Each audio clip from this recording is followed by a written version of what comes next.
Doug, how different has this offseason been compared to last year when you came in mid-May and, everything was crazy?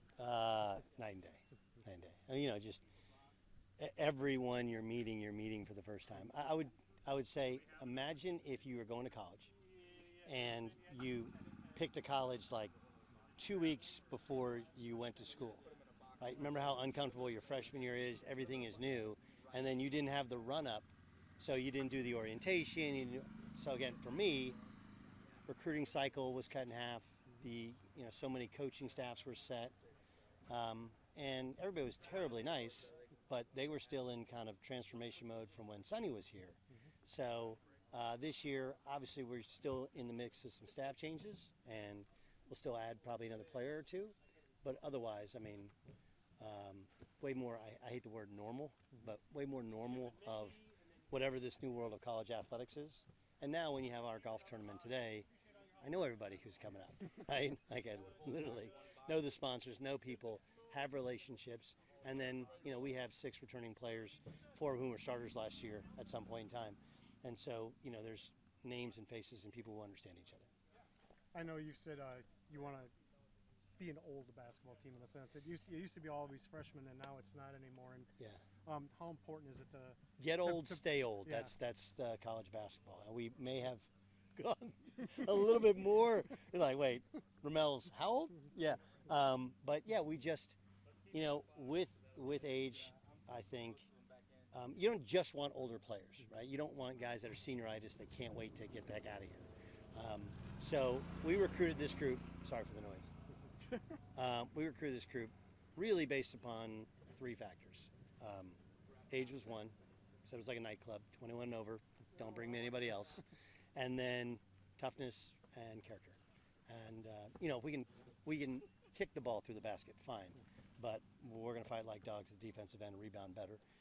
Because it would take a complete idiot from my perspective to try and do the same things we did last year that got us beat with turnovers and rebounding. But yes, it's a much older group. It's a very mature group. But the other part is that even our older guys, there's no sense of entitlement. Rob Stroud was at junior college for 3 years and Division II for 2 years. So even though he was a very well-regarded Division II player, he's never experienced Division I basketball. Justin Allen, 3 years at Carnegie Mellon, right? He's like, wow. You actually get to work with us in the off season, like yeah, whole thing. We fly in charter planes, like all this stuff. So there's no entitlement, even though they're older and experienced, and that was on purpose. We didn't. Obviously, we had one Division I transfer. He ended up leaving, and honestly, I think some of that was that we didn't like any sort of entitlement.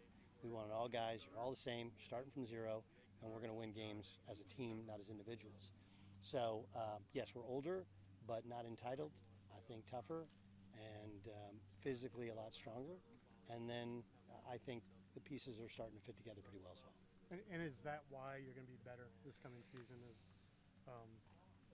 you got physically more mature guys, and they've been through the I think that's part of it. Yeah. I think we have greater depth. We make no bones about it. Like, these guys are being compensated at some level. Every player on a roster will receive some form of compensation from a rev share. But you have to make a decision, and are you going to go after 1 or 2 guys and spend all your money? Or are you going to spread it out? And I've decided to spread it out, because if you look at so many of our games, Providence, we're down 2 points on the road at Providence. Marcus Hall rolls his ankle, we fall apart. We're playing Santa Barbara, we're up 8, Anthony Roy breaks his ankle, we fall apart. There was too many games in which our margin for error was so slight that foul trouble, injuries, illness, I mean, you name it, everything happened in 1 year. And so the other reason I think we'll be better is we'll be deeper and just more competitive. And then we got to coach better. So change the staff up a little bit, change our approach up a little bit. And yes, I do think that age, toughness, competitiveness, character, that works in any business with any team. And then I think we got to coach better, coach smarter, and we've done it by spreading it out so we have a quality team.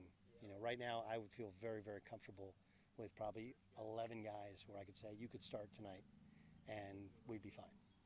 As a coach, obviously you coached before college and AAU and all that stuff, but How much better of a coach are you into college 1 year into it? Because you had to learn a lot of things. Oh, well, I mean, look, I try to be the most honest person, right? We didn't have anybody on our staff who coached in the league, so you learn about the league, right? That's different. This level is different because of the guarantee games and some of the scheduling quirks kind of to it. We didn't have anybody who had been at Green Bay. So what are each of these trips like?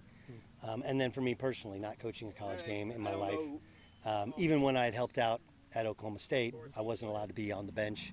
So suggestions that you make, it's very, very different. I would guess I'd be much better. And then I've surrounded myself with a more experienced staff. I think that's important as well. Remember, hire people that know what you don't know, and then let them teach you, and then let them do their job. You mentioned last year scheduling was one of the hardest things, and then this year you go out and your first game is at maybe the toughest place to play in college basketball. Yeah. Yeah, well, I didn't sound that bright. I mean, so there's thought behind every one. So we're not fully done just yet. But when I say scheduling was hard, it was we chose to go out to Santa Barbara during finals, and it was just such a hard trip. So, for example, this year we're playing Kansas. That's a one-off. We'll fly down there, play the game, come back, and I think we're going to play Oshkosh like on the 6th of November.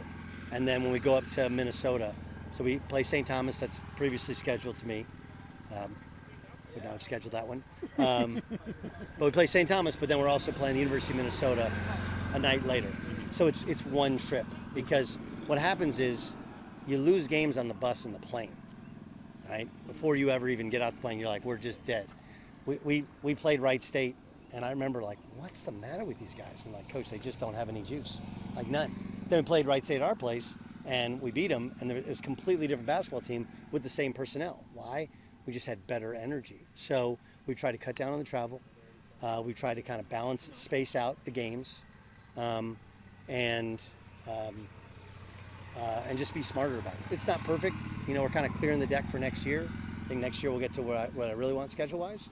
But it'll be better. We got more home games this year at the Crest.